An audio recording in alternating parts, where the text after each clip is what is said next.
जय जगन्नाथ सांग माने खुशी रे हेउ किंबा बाहाघर रे सांग मानक मेलोरे अल्कोहल आउ बियर भली जिनिस शरीर पई खराब हेले मध्य लोक माने याकु खूब मजार सह पी थांती। किंतु कोन आपण केबे भाबिछंती कि एही बियर केमिति तयारी करा जाय? जदि नाही तेबे एही वीडियोटी खास आपण को पई।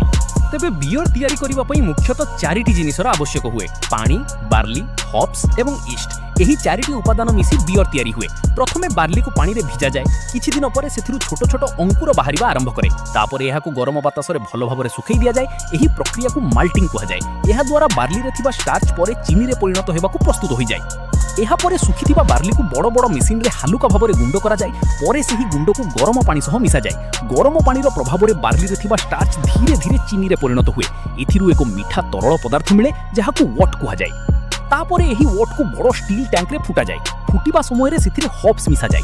हॉप्स बियर को एहारो विशेष सुगंध और हालुका तिक्त स्वाद दैथाय। एही प्रक्रिया रे तरल अधिक सफा एवं सुरक्षित होई जाय।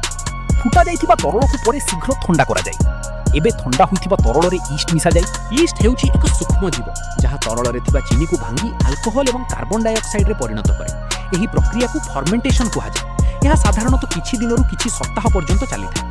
एही समय रे बियर रो मूल स्वाद और गुण विकसित हुए। फर्मेंटेशन संपूर्ण हेबा परे बियर को फिल्टर करा जाय। एथिरु अवशिष्ट ईस्ट और अन्यान्य छोट कणिका बाहर करा जाय। तापरे बियर को किछि समय पई ठंडा स्थान रे रखा जाय, जहा द्वारा एहार स्वाद आहुरी भलो होई जाय। शेषरे प्रस्तुत बियर को बोतल किंबा क्यान रे भरा जाय।